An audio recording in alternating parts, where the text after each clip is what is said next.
Ladies and gentlemen, now today I've finally stopped slacking and it's time for the September tier list update. So I've got 2 pages of notes written up here. I'm going to talk about both of the buffs to Magneto, and one of them is just a little bit better than the other one, man. I think that's maybe a bit of an understatement. But also the introduction of Dragon Man and Airwalker as well. Now when it comes to Professor X, obviously he got released last Thursday officially, so we could talk about him today, but I want to wait until the release of Apocalypse, because both of those characters, they have so many synergies that interplay between the characters themselves and also loads of other mutants as well. So the October update, man, we're going to have a crazy amount to talk about there, and hopefully as well we're going to see some news on a Punisher 2099 revamp and buff in the coming weeks as well.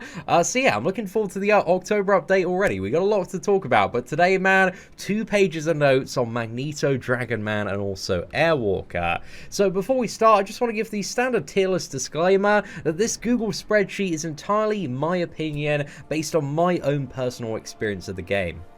Marvel Contest of Champions as a game is incredibly complicated. There are so many different modes of gameplay, so many different characters, nodes, and depending on all those additional criteria, it can make characters like insanely overpowered or just really, really underwhelming. So complicated game is complicated. This is just my rough guide to what I believe personally are the best champions, and if you don't care about my opinion, that's absolutely fine. If you have your own opinion, that's absolutely fine as well.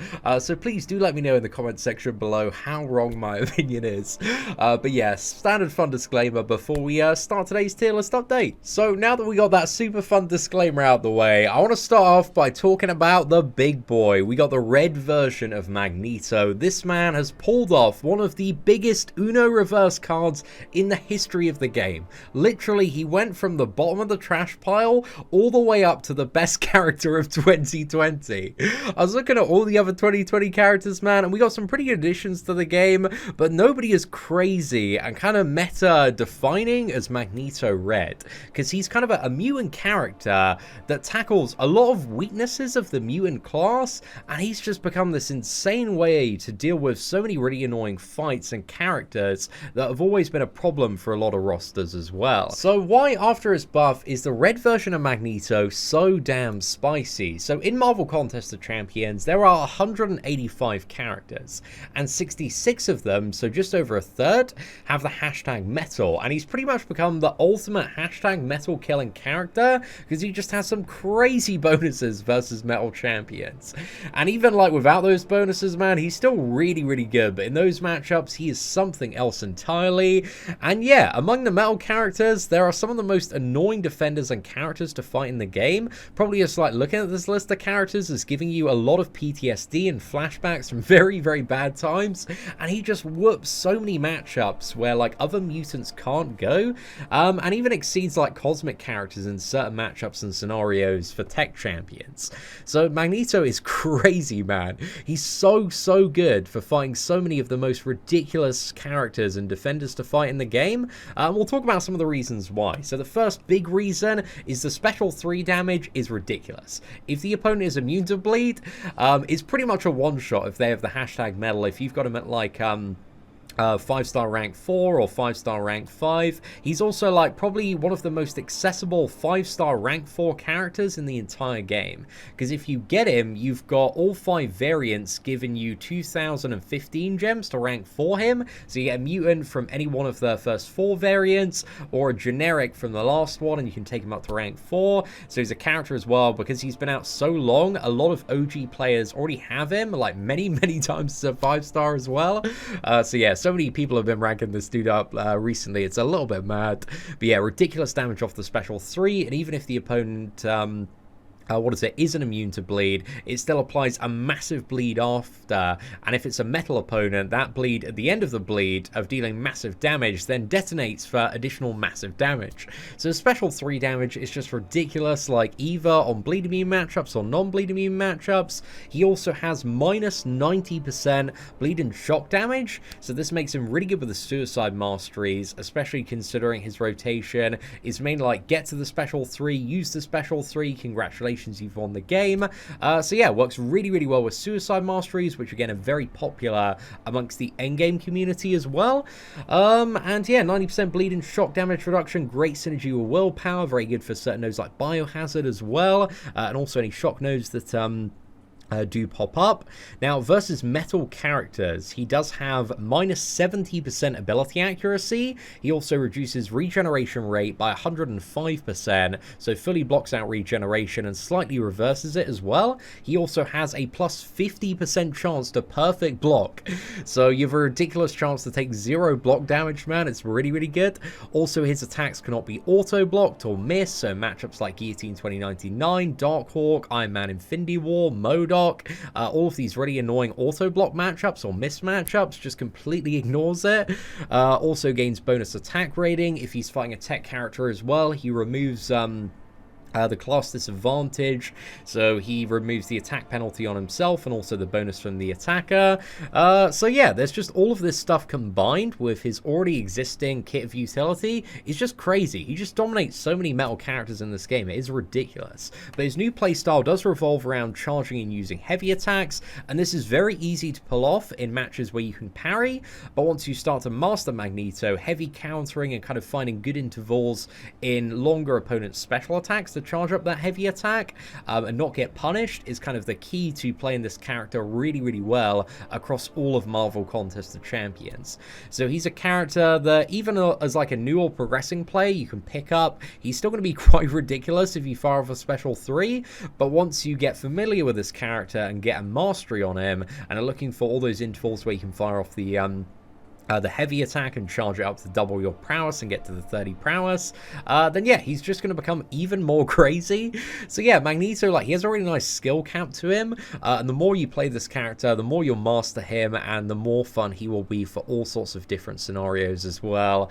But again, he does require a little bit of playing to get down in certain endgame stuff, especially where you can't, you know, parry and stun and rely on that. But also with the Magneto Marvel Now synergy, there are a lot more scenarios where you can make his playstyle viable. So both of them, you know, they do work quite well in a team, because the white Magneto can power up the red one and kind of give him that utility in certain matchups, just to be easier to play and a bit more viable. But yeah, overall, Magneto Red, he's actually quite simple to understand and use, but he's just really, really good versus so many of the worst defenders and worst characters to fight in Marvel Contest of Champions. So yeah, I think he's worthy of that Beyond Gone tier entry. Now, next up, we got the white version of Magneto, and he himself, like, isn't the best character out there, but the synergies and pre-fight ability that he brings to the table are both crazy, and it makes him one of the best characters to bring into pretty much any team to just give massive benefit in certain fights and scenarios. So he's kind of up there in, like, the Nick Fury and Heimdall League of, like, champions that you should always keep in mind when building your team if you have, like, a spare spot and need something additional brought. So he's got really great base atonement synergy, which buffs up hero metal characters nicely, gives them a bit more attack and also ability accuracy. So yeah, that can be really useful in combination with certain champions. He also has a pre-fight ability that can be applied to the opponent, so it lasts for the entire fight on the opponent, and even if you don't play this character, you can use it 3 times in a quest, and it gives attackers 15% more attack rating, but also if they are hashtag hero or hashtag metal, it means their parry stuns are going to be passive stuns, and this is really useful for any scenario where the opponent has a chance to, like, shrug off your stuns. If there's like a limber node, for example, like Labyrinth of Legends, this is really, really good for, because it means you can just, like, parry stun and play normally throughout the entire fight, so that's really, really useful there. Also debuff immune nodes, because it's a passive, it allows you to bypass that as well. So yeah, my advice is you definitely don't want to be sleeping on the value of his pre-fight ability, because it's just so useful in so many different scenarios.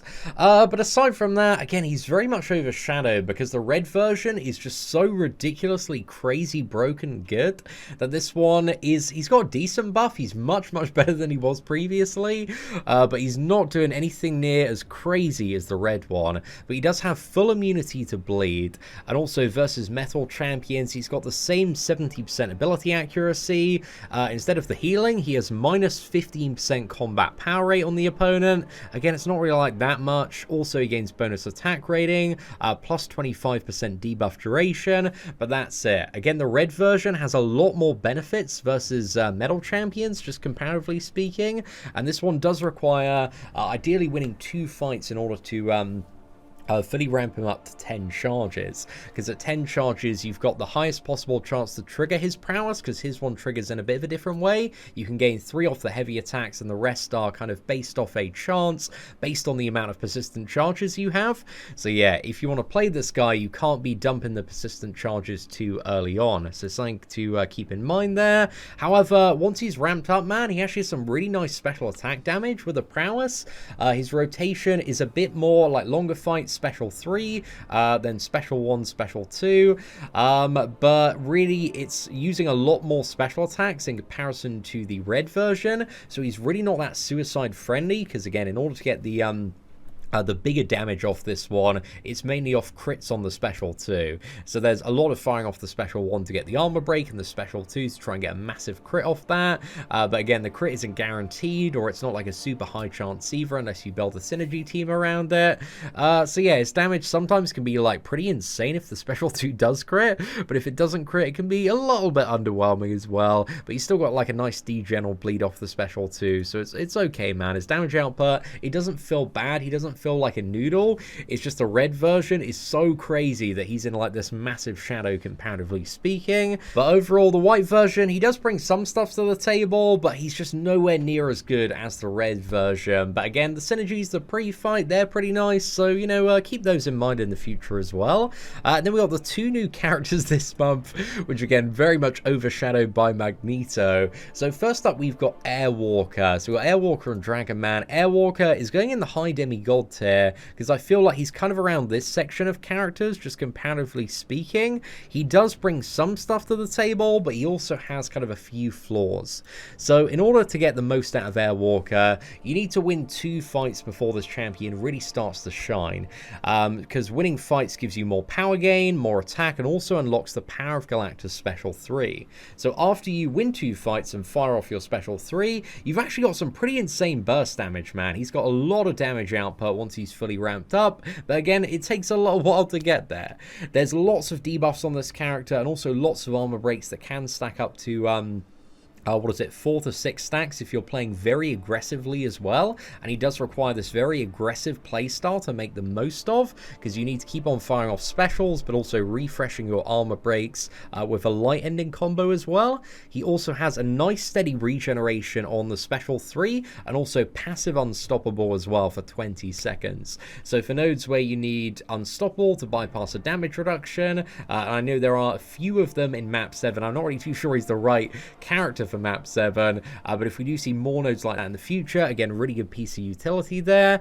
Also, charging is heavy, rapidly generates power, and then you got to cancel into special attacks, and it gives you like unblockable and also bonus attack, but this requires like a lot of practice and a lot of skill to get right, so just something to keep in mind there. But he is very fun to play when he is fully ramped up. Like my time with Airwalker, I enjoyed him, but he does have like some big faults as well, because he's very reliant on an aggressive playstyle, his own buffs and debuffs, and if either of these are taken away, so for example there's like a skill champion that shrugs off, or a node that like Buffet that removes buffs, like this stuff is going to heavily impact his damage, and throughout endgame content there's usually some sort of criteria that's going to cancel out like the 3 things he needs: aggressive playstyle, buffs, or debuffs. So this kind of makes him a little bit impractical across the majority of scenarios as well, and also he just doesn't really have much utility on the base. Like there's no immunities that this champion has, and he really doesn't bring like a lot aside from like armor break, a lot of damage, a bit of stun on the special 1, power gain,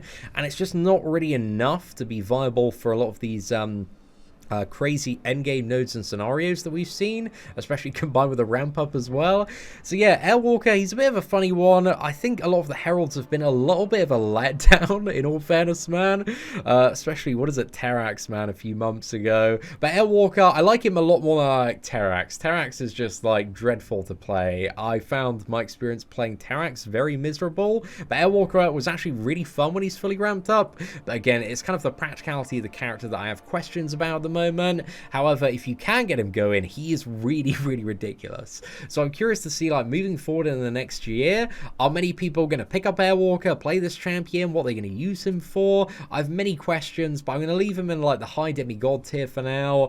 You know, he might get a demotion at some point, might get a promotion, but I'm not really too sure. But I'm not seeing, like, too much potential, comparatively speaking, for the current content that we have right now.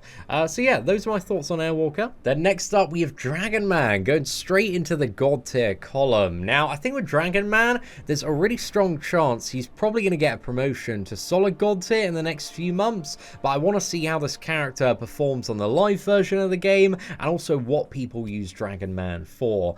I think he's just a brilliant character, very fun to play, really good damage output, some really cool utility as well. It's kind of a very different utility from a lot of Mystic characters, but he still brings like a lot to the table. So Dragon Man, he has immunity to bleed, poison, and armor shatter. So he's got a double core immunity there, and also armor shatter is very nice as well. He also has very strong power gain as well, and really nice damage output once you start firing off the special 2s and get the Fury going. He's got a decent synergy with the Suicide Masteries with his double immunity, but it's not perfect, as you still want to use a fair amount of special 2. However, in certain matchups, like, they're going to be dead off the second special 2 if you are running Suicide Masteries and do have like a fully maxed out Dragon Man, so he can work like semi-decently with the Suicide Masteries as well. Now, one of my favorite things about Dragon Man is he is a really OP unstoppable on the special 3, which for every power gain charge you have gives you 4 seconds of unstoppable. So if you use the second special 3 back to back, then it's 12 seconds, but if you have the Diablo synergy, it goes up to 16 seconds. Now, while you're unstoppable as well, you heal 85% of any damage you take, and if you have the recovery mastery, this is pretty much like 100% of the damage you take, you heal back. So you're pretty much immortal, and you can just chain the special 3 back to back. It really is a little bit silly, man. I think this is one of the craziest bits of utility I've seen in the entire game, and this alone might make me move him up. I guess he has a lot of other stuff as well, but it's so much fun to play around with, and very cheesy for that final 10% on the champion. So yeah, that's really fun. Also, it's a very aggressive playstyle that kind of rewards you with more damage if you keep the opponent into the corner, and also when you're beating into an opponent in the corner, if they've got 2 or more bars of power, it reduces any power they gain by 70%. So it allows you just to keep this very aggressive play style, man, which with all of his special attacks is just really, really fun. Also, whenever you knock an opponent down, you go unblockable for 4 seconds, and this is actually paused during special attacks. So to get around auto block matches as well, you can like heavy attack to knock the opponent down, and then chain into a special 2 or special 1. So yeah, that works really well, especially against certain matchups like Darkhawk or Iron Man Infinity War and that final 15%, because the special 2 does hit very, very hard. Again, also, he's really good unawakened, but the awakened ability decreases the effectiveness of all sorts of buffs like regeneration, power gain, and is really useful against cosmic champions because that reduction is then doubled as well. So it's like a minus 70% power gain reduction versus cosmics, so very good for characters like Vision Arcus and also Hyperion. He is also an extra large Mystic champion, so he has tons of great uses and variant content, especially like the new variant, Variant 5 is a Mystic variant, and also Symbiote and Spider-Man variant, so he's perfect for that, and also the Variant 2 XL variant, Mystery in the Micro Realm. So yeah, I think for progressing players, man, that do get a 4-star, 5-star, or 6-star version of Dragon Man, this character is going to go a very, very long way for a lot of rosters. He's just got so much utility, a lot of great uses throughout relevant content. So yeah, I think he's going to go in the God tier, but again, I'm going to keep an eye on him, see how the community feel about him, and also what crazy videos I see of this character in the next few months. And then yeah, we might give him a promotion in in 2 or 3 months, I reckon, man. But I want to feel like he's earned that promotion to solid God tier. because I feel like all the Mystics in Solid Gold tier, Symbiote Supreme, Longshot, Black Widow Clairvoyant, Sorcerer Supreme, and Magic, are like premium crazy tier Mystic characters. So I just want to see like him prove that he's at that level. But yeah, I really like Dragon Man. I think he's an amazing addition to the Mystic class, and yeah, fantastic character. Then finally, we also have a slight demotion. So I've moved Namor down from Beyond God tier to Solid God tier, and honestly, man, I think that is the place where he belongs. I feel like the mutant class is by far, especially with this month's new additions, the most stacked class in the entire game, and it's just really, really competitive. And these 6 Beyond God tier champions just offer so much value for progressing players' rosters, and I feel like if you can't reflect the fun interactive damage, or if you don't have like a Sig 200 fully maxed out Namor, then he's just like really lacking in terms of the utility that he brings to the table. Again, he's still got crazy damage, and in scenarios like Terrax or certain nodes that, you know, give you crazy amounts of damage on your characters that you can't avoid, he's still a really crazy option. But there are just so many scenarios where he falls a little bit short of slightly better and well-rounded mutant characters, and yeah, he does take a while to build up to that special 3 now after the adjustments earlier this year. So I still like Namor, and I think with Act 7 and bigger health pools, maybe he's going to come back into the spotlight a bit more, but I feel like a lot of endgame players like just bench Namor in the majority of scenarios now for different mutant characters, like especially Colossus, man. Colossus is so popular at the moment, but if you're running suicides like a Mega Red, Magneto slapping everybody, like Domino Trinity's so good. If you can bleed and poison it, like Archangel, Sunspot just bangs out everybody in a special too. So yeah, there's just like so many crazy mutants. It's really, really competitive in there, and I feel like Namor needed to be taken down just a single tier there. But yeah, ladies and gentlemen, let me know what you think of the September tier list update in the comment section below. And if you did enjoy today's breakdown, please do smash that like button. That'd be greatly appreciated. But aside from that, thank you very much for watching. Take care, and I hope that you have an absolutely fantastic day.